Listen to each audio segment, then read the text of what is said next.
Porfiriato, se exilió, después del Porfiriato, se exilió durante unos años a España, porque Así él es. venía de su familia, era el general Alfonso Reyes, y bueno, pues tuvo que irse, y ahí hace mucha amistad con pues un grupo de intelectuales, sobre todo de la generación del 27 española, donde pues conoce a un montón de, pues desde León Felipe hasta Pedro Garfias y algunos que otros literarios, y que ahí aprovecha Alfonso Reyes para, una vez que regresa nuevamente a México, pues también tener toda ese contacto con la gente en el exilio, y que muchos de ellos vienen, digamos, apadrinados o respaldados por Alfonso Reyes.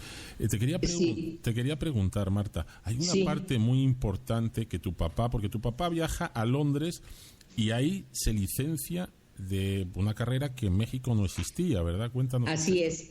La verdad es que nunca obtuvo su licenciatura por la sencilla razón de que le pedían sus diplomas mexicanas de que había terminado el bachillerato, de que había terminado parte de su licenciatura aquí, porque primero quiso ser ingeniero y no había terminado de ser ingeniero, y le pide a sus amigos que le manden por barco sus documentos. Los documentos jamás llegan a Londres, y por quién sabe qué circunstancias conoce al general Calles en aquel tiempo, que fue presidente de México, y el general Calles lo manda a traer y lo asigna a otra, le da otra asignatura, y ya nunca recibe su diploma de licenciado en economía. Entonces mi papá era muy chistoso porque decía: no soy licenciado, soy don Eduardo Villaseñor, porque nunca obtuvo el diploma. El diploma que le acreditaba como licenciado. Así es. Pero en realidad sí cursó toda la carrera de economía, y fue el primer economista que tuvo México sin el diploma, digamos, sin su cargo académico. Bueno, y fíjate que ahí, después de Londres, como decía, llegó a ser cónsul de la ciudad de Nueva York en el año 35. De México, cónsul de México allá. Exacto, pero fíjate que hay un tema que ahí sí nos interesa mucho, porque él propone al general Lázaro Cárdenas que, debido a la situación en España de la guerra que está sucediendo, que hay una serie de personas, de intelectuales, de profesores, de catedráticos, de doctores, en fin, de todas las especialidades, investigadores, todo. Le propone a ver cómo pueden traer hacia México todo ese talento, ¿verdad? Así es. Y resulta que yo creo que entre Alfonso Reyes y él, y esto me lo contó mi mamá, porque no me lo contó mi papá, que hacían una lista y que iban palomeando a las personas que consideraban que eran las personas más sobresalientes, digamos, de la intelectualidad de España, ¿no? Fulano de tal, sí, y así llegan realmente pues lo mejor que había en España, con el perdón de los que me estén escuchando, pero es la verdad. No, claro, es la verdad. Yo siempre digo que obviamente el gobierno mexicano, en este caso presidido por el general Lázaro Cárdenas, hace una labor encomiable con todos aquellos ciudadanos españoles que lo reciben aquí en México, pues dándoles una nueva oportunidad de vida. Recordemos que en España la situación para la gente que pensaba distinta o era contraria a la forma de pensar del gobierno que acababa de derrotar, en este caso a través de una guerra civil, y el general Franco, pues eran perseguidos, encarcelados y en algunos casos hasta fusilados o ejecutados. Entonces el gobierno mexicano, a través del general Lázaro Cárdenas, abre las puertas a un montón, de hecho de forma ilimitada, a todos los ciudadanos españoles, ¿no? Y ahí empieza un exilio con el primer barco que llega a México, que se llama el barco Shinaya. Es un barco donde llegan pues 1.599 personas. Yo no sé si tu papá tuvo que ver en la selección de esos yo lo único que sé, porque mi papá no lo dice en su libro, y la verdad que pues yo no está aquí para que le pueda yo preguntar, pero sí sé que mi mamá dice que hacían las listas y que en esas listas iban palomeando: trae a este, ¿no? Fíjate, en el Shinaya, fue un barco de, pues era de bandera, tuvo varias banderas, pero también tuvo bandera mexicana, tuvo bandera francesa y demás. Bueno, sale este barco con el 13 de junio. En total embarcaron 307 familias, con 1.599 personas. Recordamos que este barco tenía una capacidad de 132 pasajeros en cabina y 522 en tercera clase, o sea, iba sobrepoblado. Claro, sobrepoblado. De hecho, hay historias donde no podían hasta ni bañarse por el tema de falta de espacio y de medios físicos, ¿no? De esas 1.599 personas, la mayoría, 953 varones mayores de 15 años, se habían refugiado en Francia tras el final de la Guerra Civil en España del 1 de abril, ¿no? Y habrían en este caso aceptaron la oferta del presidente de México, en aquel entonces, como dice el texto, Lázaro Cárdenas, de ser acogido. Todos los pasajeros fueron liberados de los campos de concentración en Francia, que era donde estaban. Este viaje fue organizado por el SERE, que era el Servicio de Evacuación de Refugiados Españoles, que creó el Comité Técnico de Ayuda a los Refugiados Españoles del general Lázaro Cárdenas. Todo esto se preparó con antelación por el embajador español en México, Félix Gordón de Ordaz, y el gobierno del país anfitrión. Y ahí en ese barco, en el Sinaya, entre otras cosas, hay datos muy curiosos, porque el Sinaya, en el traslado que hizo, que duró, creo que fueron 19 días, desde Francia hasta aquí México, hasta el puerto de Veracruz, hizo 2 paradas donde no dejaban bajar a los pasajeros. Una fue en las Islas de Madeira, perteneciente a Portugal, y otra ya en Puerto Rico.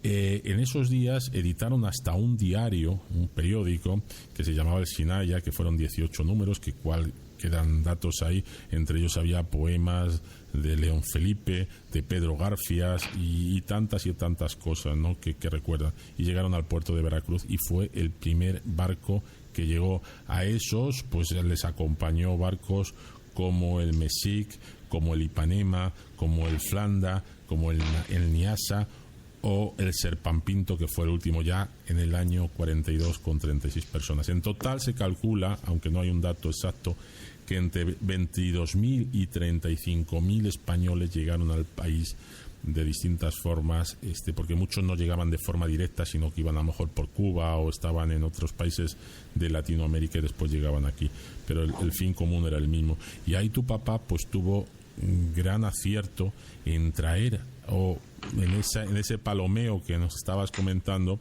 en marcar personas tan influyentes y tan importantes, que finalmente a México le convino mucho, obviamente, pues por el nivel de cultura o el nivel académico, por supuesto. Efectivamente, ¿no? Por eso siempre digo que México hay que agradecerle siempre que a estas personas les dejaran venir aquí, pero también parte de esta comunidad española aportó una gran dosis de academidad o de cultura al pueblo mexicano, ¿verdad?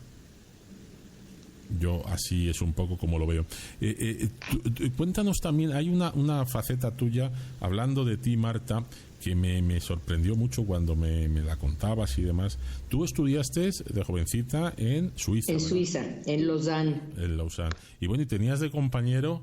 No fue mi compañero. Lo que pasa es que Lausanne, debe haber sido 1955, 56, okay. Pues había una serie de escuelas para niñas bien, universidades, pero Lausanne era un pueblecito muy chiquito, y al final de cuentas pues todos los jóvenes nos reuníamos y nos conocíamos. Y entre el grupo de jóvenes que yo conocí conocí entonces a Juan Carlos de España. Juan Carlos era un chico muy guapo, eso sí. No fui muy amiga de él, ahí sí tengo que decir la verdad, porque como que no era el grupo con el que nos reuníamos nosotros, porque era un grupo muy pequeño de hispanohablantes que estábamos en Lausanne. Entonces había colombianos, había españoles, había mexicanas, que éramos nosotros. En fin, era un grupito muy pequeño que hablaba español y nos reuníamos con frecuencia. Juan Carlos no perteneció a ese grupo, pero sí lo conocí muy bien porque era muy amigo de un chico griego que sí era muy amigo de nosotros. Entonces, por ser muy amigo de Tasso, entonces así conocimos nosotros a Juan Carlos. Pero el que era muy amigo, ese sí, íntimo de nosotros, era un primo de Juan Carlos, que se llamaba, o se llama, quizás, ojalá y todavía esté vivo, Etienne Alar. La mamá de Etienne Alar era prima, pienso yo, de Alfonso de Borbón. Juan de Borbón, Sí, ¿cómo se llamaba el papá de Juan Carlos? El conde de Barcelona, don Juan de Borbón, sí. Don Juan. Se llamaba Juan. Exacto, Juan de Borbón. Entonces la mamá... Además, no podíais ser muy amigos, tu papá apoyando a los republicanos y pues no. No, para nada, no. No, y además estos años, muchos años después, ¿no? Yo ya estaba interna en Lausanne y la verdad que no, pues no, ni siquiera pusimos atención en eso, ya había pasado tiempo y todo, ¿no? Y entonces, sí conocí a Juan Carlos, pero este chico que era primo de él, sí nos frecuentaba mucho. Era un chico que hablaba español, muy simpático, era hijo de un banquero belga y su madre estaba emparentada con los reyes de España, ¿no? Entonces, siempre nos decía, las voy a llevar, porque éramos 4 mexicanas las que estudiábamos allá, las voy a llevar a tomar el té con mi tía. Y nosotros decíamos, está bien, llévanos con tu tía cuando gustes, ¿no? Por fin dijo, ya mi tía las va a recibir tal día, vengan a tomar el té. Bueno, mi tía fulana de tal, la reina Victoria Eugenia de España. Claro. Entonces, Victoria Eugenia, yo le contaba a José María, que yo creo que era una persona, pues no le puedo calcular la edad, pero no era muy joven, vivía solita, no vivía con su esposo, era solititita en un apartamento en Uxí, que es una parte de Lausanne que da sobre el lago, pero era un departamento muy pequeño, nada de elegancias ni nada, una pequeña terraza que daba sobre el lago, y ahí solíamos tomar el té, y yo decía, qué raro que esta señora nos invite con tanta frecuencia a tomar el té. Yo creo que está muy aburrida o quiere oír hablar español, porque realmente las gentes que hablaban español en Lausanne éramos muy pocos, ¿no? Pues ahí se hablaba francés. Y entonces sí fuimos con muchas, pues, no puedo decir que mucho, pero sí fuimos muchas veces a tomar el té con ella, y este chico que es primo de Juan Carlos, que se llama Etienne. Entonces, claro, es que además hay toda esa parte de la familia real española que en aquellos momentos pues también eran unos exiliados. Claro, no tenían ni un quinto los pobres exiliados. Exacto, nadie vivían de normalitos, ¿no? Pues sí, claro, y no les hacían gran caso. Yo no me acuerdo que nadie haya recibido ninguna especie de elogio o algo así, o que se supiera. Y ahí vivía la reina de España, ¿no? Fíjate, quería hacer el comentario para nuestros oyentes que no lo sepan. Victoria Eugenia Juliana de Battenberg, que nació en Escocia y murió precisamente en Lausanne, en Suiza. Nació en el 1887 y falleció en abril del 69. Fue la reina consorte de España por su matrimonio con el rey Alfonso XIII. Era nieta de la reina Victoria I. Exacto, era nieta de la reina Victoria, exacto. Sí. Y es la actual, era la actual, perdón, no, ya no es porque falleció, la actual bisabuela paterna del monarca español, actual rey Felipe VI, y abuela del papá, del rey Juan Carlos. Rey Juan Carlos I emérito, era la abuela. O sea, tú has tomado el café varias veces, o el té. Sí, así es. Qué cosa tan curiosa. ¿Y qué te pasó? Me decías en Sevilla. Pues mire, mi esposo era pediatra, el doctor ya falleció, y él fue presidente de la Asociación Latinoamericana de Pediatría, y España pertenecía al grupo de países que formaban de este grupo que se llama Asociación Latinoamericana de Pediatría. Entonces los españoles siempre fueron muy, muy amables con nosotros y nos invitaban con frecuencia a los congresos de pediatría que se llevan a cabo cada 2 años o cada año en España, y visitamos España con mucha frecuencia porque la gente realmente es encantadora. Entonces un día nos llevaron a las esposas de los pediatras a un museo, y no me recuerdo si creo que fue en Málaga o en Sevilla, y al estar paseando por el museo veo que estaba pues la foto de Juan Carlos y de su mamá y de su papá, pero de repente me topo con la reina Victoria Eugenia y se me salió del corazón, del alma. Dije yo, ahí está mi amiga, grité yo. Entonces las españolas estaban indignadas. Calla, me decían, como diciendo, ¿cómo te atreves tú, mexicana, a abrir la boca que eres amiga de la reina Victoria Eugenia? Entonces les dije, discúlpenme, pero yo estudié en Lausanne y la señora vivía en Lausanne y vivía en Uxí, tenía un apartamento tal y tal y tal y tal y tal. Y entonces estaba ahí una señora que a lo mejor alguien conoce en el público, no sé, una señora de apellido Valabriga, que tenía cierta familiaridad con los títulos españoles y de la nobleza española, Y entonces cuando yo di todos los datos de cómo había yo conocido a la reina, se volteó y les dijo a las españolas, es cierto, cállense, les dijo. ¿Qué anécdota más curiosa. No, la verdad es que es una historia, Marta, lo que impresionante, ¿no? Tanto lo que realizó tu papá, Eduardo Villar.